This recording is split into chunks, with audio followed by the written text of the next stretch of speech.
மருத்துவ நுழைவுத் தேர்வு தொடர்பான அவசர சட்டத்தில் குடியரசுத் தலைவர் ஒப்புதல் அளித்து கையெழுத்திட்டிருக்கிறார். இது குறித்த விரிவான விவரங்களை டெல்லியில் இருக்கும் நமது செய்தியாளர் கணபதியிடம் கேட்கலாம். கணபதி, இந்த மருத்துவ படிப்பு நுழைவுத் தேர்வு தொடர்பான அவசர சட்டத்தில் என்னென்ன விஷயங்கள்லாம் தெரிவிக்கப்பட்டிருக்கு?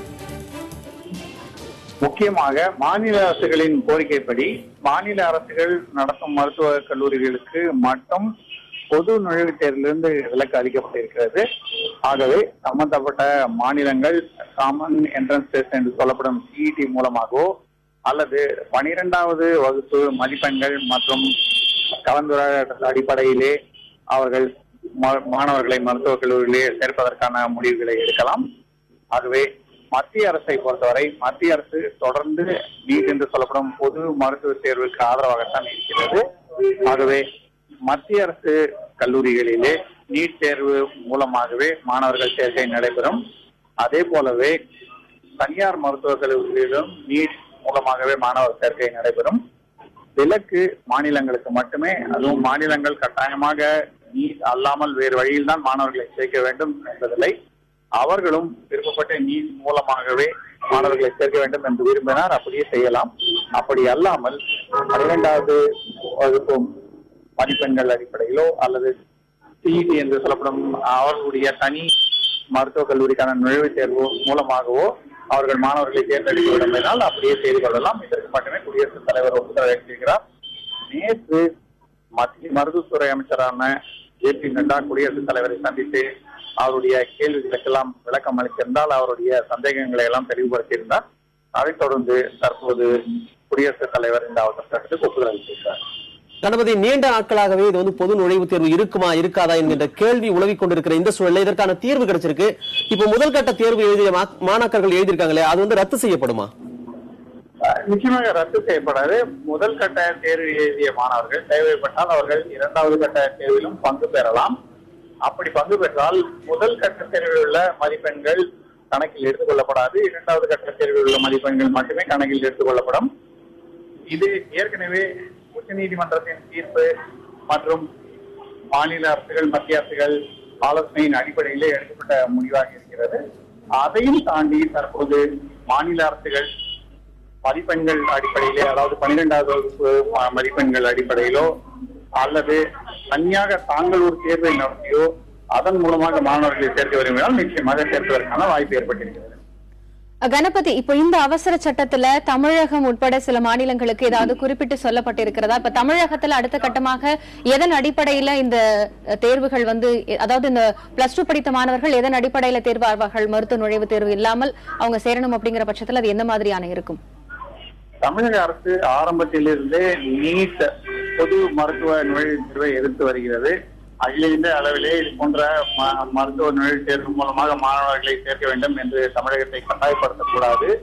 தமிழக அரசு தன்னுடைய சுதந்திரத்துடன் செயல்பட்டு மாணவர்களை 12வது வகுப்பு மதிப்பெண்கள் அடிப்படையிலோ அல்லது தனியாக ஒரு தேர்வு நடத்தியோ மாணவர்களை சேர்க்க முடியும் என்கிற சூழ்நிலை தொடர வேண்டும். தமிழகத்தில் நாம் பார்க்கிறோம், இப்போதும் 12வது வகுப்பு மதிப்பெண்கள் அடிப்படையிலே கவுன்சிலிங் நடத்தி அதன் அடிப்படையில தான் மருத்துவக் கல்லூரிகளில் மாணவர்கள் சேர்க்கப்படுகிறார்கள். ஆகவே அதே நிலை தொடர வேண்டும் என்ற உச்சநீதிமன்றத்திலே வழக்கு நடந்த போது தமிழக அரசு தொடர்ந்து வாதிட்டு வந்தது. அதே நிலையை பின்னர் உச்சநீதிமன்றத்தின் தீர்ப்பு வந்த பிறகும் மத்திய அரசுடன் எடுத்துரைத்து மத்திய அரசு இதற்கான அவசர சட்டத்தை கொண்டு வர வேண்டும் என்று வலியுறுத்திய மாநிலங்களே மிகவும் முக்கியமானது தமிழகமும் ஆகும். ஆகவே இந்த அவசர சட்டத்தின் பலன் நிச்சயமாக தமிழக அரசால் நடத்தப்படும் மருத்துவக் கல்லூரிகளிலே சேர விருப்பப்படும் மாணவர்களுக்கு உதவிகரமாக இருக்கும் என எதிர்பார்க்கப்படுகிறது. ஒரு குடியரசுத் தலைவர் ஒப்புதல் அளித்திருக்கிறார். அதன் பிறகு அரசாணை வெளியாகி இன்று இந்த அவசர சட்டத்தின் முழு விவரங்கள் என்ன என்று தெரிய வரும். கணபதி, ஒரு விளக்கத்துக்காக கேட்கிறேன். இப்போ முதல்ல பாத்தீங்கன்னா மே மாதம் முதல் கட்ட தேர்வு எழுதிட்டாங்க மாணவர்கள். என்னோட மதிப்பெண் 12ஆம் வகுப்புல நான் குறைவான மதிப்பெண் எடுத்திருக்கிறேன், சற்று குறைவு, அதனால 2ஆம் கட்ட தேர்வும் நான் எழுத போறேன் அப்படின்னு நினைக்கிறவங்க எழுதலாமா? அதற்கான அனுமதி இருக்கா? மணிமாறன், மிகவும் முக்கியமான விஷயம் என்னவென்றால் ஏற்கனவே மே மாதத்திலே நடந்த தேர்வு என்பது All India Pre Medical Test, அதாவது AIMT என்று சொல்லப்படும் பரீட்சையை தான் நீட் முதல் பாகமாக மாற்றி அதன் அடிப்படையிலே முடிவு எடுக்கப்பட்டது. இப்போது நீட் 2ஆம் பாகம் நடைபெற இருக்கும் இந்த சூழ்நிலையிலே இந்த முதல் கட்ட தேர்வு எழுதிய மாணவர்கள் தொடர்ந்து, அதாவது மத்திய அரசு கல்லூரிகளிலே சேர வேண்டும் என்று விரும்புவதற்காக இந்த தேர்வு இருந்தது. அதுக்காகத்தான் மாணவர்கள் விண்ணப்பித்திருந்தார்கள். பின்னர் தான் இந்த தேர்வு உச்சநீதிமன்றத்தின் தீர்ப்புக்கு பிறகு நீட் முதல் பாகம் என்று மாற்றப்பட்டது. ஆகவே அதில் எந்த விதமான மாற்றமும் இல்லை. ஆனால் மாணவர்கள் முதல் கட்ட தேர்வையும் எழுதி பின்னர் இரண்டாவது கட்ட தேர்வையும் எழுதி அதிலே எதில் மதிப்பெண்கள் அதிகமாக கிடைக்கிறதோ அதன் அடிப்படையிலே தங்களுக்கு மருத்துவக் கல்லூரிகளிலே அனுமதி வேண்டும் என்று கேட்பதற்கு முடியாது. இரண்டாவது கட்ட தேர்வு எழுத வேண்டும் என்றால் பின்னர் முதல் கட்ட தேர்வை கைவிட்டதாகத்தான் அர்த்தம். அந்த மதிப்பெண்கள் கணக்கில் எடுத்துக்கொள்ளக்கூடாது என்பதுதான் மத்திய அரசின் அப்போதைய வாதமாக இருந்தது.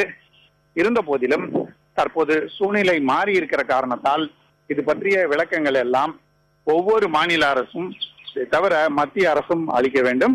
அதை தவிர மெடிக்கல் கவுன்சில் இந்த அவசர சட்டத்திலே கொண்டு வரப்படும் மாற்றங்களை வைத்து என்ன இறுதி முடிவுகளை எடுக்கிறது என்பதும் மிகவும் முக்கியமானதாக இருக்கும்.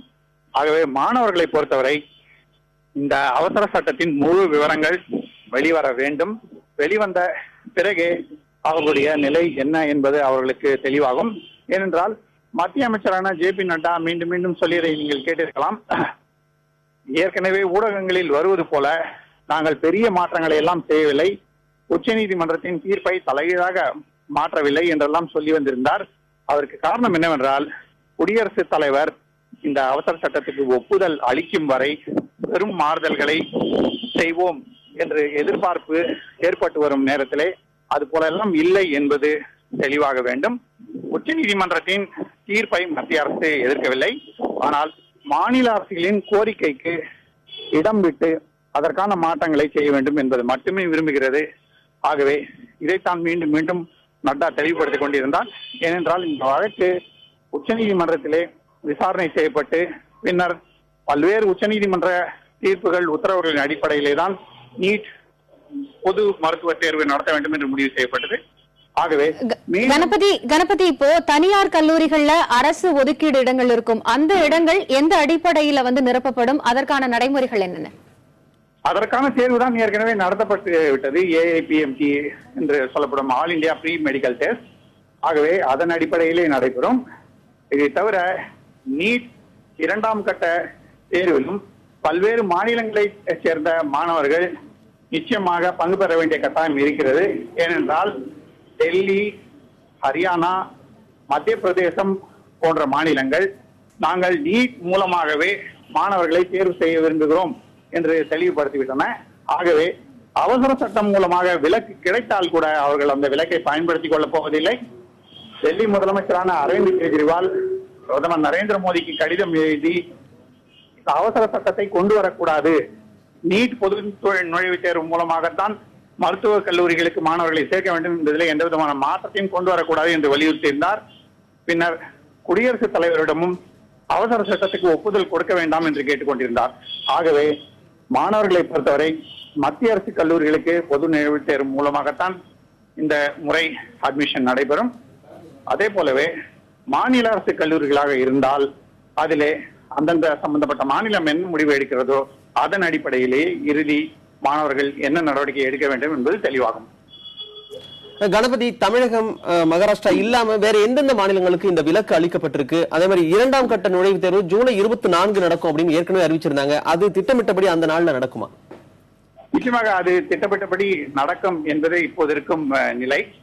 ஆனால் இன்னும் இந்த அவசர சட்டத்தின் விவரங்கள் வெளிவந்து அதன் பிறகு இதிலே மாற்றம் ஏற்படுவதற்கான வாய்ப்பும் இருக்கிறது.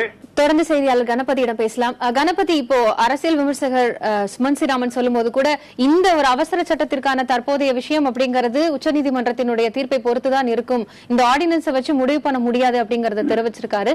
இது தொடர்வதற்கான வாய்ப்பு இருக்கா, இல்ல இந்த ஆண்டுக்கு மட்டும்தான் இந்த விதிவிலக்கு இருக்குமா? விவரங்கள் என்ன? இந்த விலக்கு இந்த ஆண்டுக்கு மட்டும்தான் என்பதில் மத்திய அரசு மீண்டும் மீண்டும் தெளிவுபடுத்தி வலியுறுத்தி வருகிறது. ஏனென்றால் இந்த வருடம் ஏற்கனவே மருத்துவக் கல்லூரிகளிலே மாணவர்களை சேர்ப்பதற்கு அதிக அவகாசம் இல்லை. அப்படி இருக்கும் சூழ்நிலையிலே இது போன்ற தேர்வுகளை நடத்த முடியுமா என்பது பற்றிய கேள்வி ஆரம்பத்தில் இருந்து கொண்டிருந்தது. ஆகவேதான் பின்னர் உச்சநீதிமன்றமே நீட் முதல் கட்ட தேர்வு என்பது என்ன தேதியிலே நடக்கும் என்பதை அறிவித்தது. அதாவது All India Pre Medical Test என்று சொல்லப்படும் மாநில அரசு கல்லூரிகளிலே மத்திய அரசுக்கான 15% அகில இந்திய கோட்டாவுக்கு நடத்தப்படும் AIPMT என்ற பரீட்சையை நீட் முதல் கட்டம் என்று உச்சநீதிமன்றமே அறிவித்திருந்தது. அதன்படியே பரீட்சை நடந்தும் முடிந்துவிட்டது. இரண்டாவது கட்ட பரீட்சை நடக்க இருக்கும் இந்த நேரத்திலே 12ஆம் வகுப்பு மதிப்பெண்கள் வெளிவந்திருக்கின்றன. அதன் அடிப்படையிலே கலந்துரையாடல் நடத்தி அம்மாணவர்களுக்கு மருத்துவக் கல்லூரிகளிலே அட்மிஷன் அளிக்க வேண்டும் என்பது கோரிக்கையாக இருக்கிறது. அதிக அவகாசம் இல்லை என்றுதான் தமிழகம் உள்ளிட்ட பல்வேறு மாநிலங்கள், அதாவது தெலுங்கானா, கர்நாடகா, ஆந்திரா, மகாராஷ்டிரா, உத்தரப்பிரதேசம், ஜம்மு அண்ட் காஷ்மீர் உள்ளிட்ட மாநிலங்கள் மீண்டும் மீண்டும் வலியுறுத்தி வந்தன. பாரதிய ஜனதா கட்சி ஆட்சி செய்யும் குஜராத் போன்ற மாநிலங்களும் இதையே வலியுறுத்தி இருந்தன. அப்படிப்பட்ட சூழ்நிலையில் தான் மத்திய அரசு இந்த முடிவை எடுத்திருக்கிறது. இது இந்த ஒரு வருடத்துக்கு மட்டும்தான். ஏற்கனவே இந்த விஷயத்திலே உச்சநீதிமன்றத்துக்கு செல்ல போவதாக தனியார் தொண்டு நிறுவனம் ஒன்று அறிவித்திருக்கிறது. டெல்லி அரசு கூட உச்சநீதிமன்றம் போக வாய்ப்பு இருக்கிறது. ஆகவே அப்படி இருக்கும்போது மீண்டும் உச்சநீதிமன்றம் என்ன முடிவு எடுக்கிறது என்பதை பொறுத்தே இறுதி விவரங்கள் தெரிய வரும்.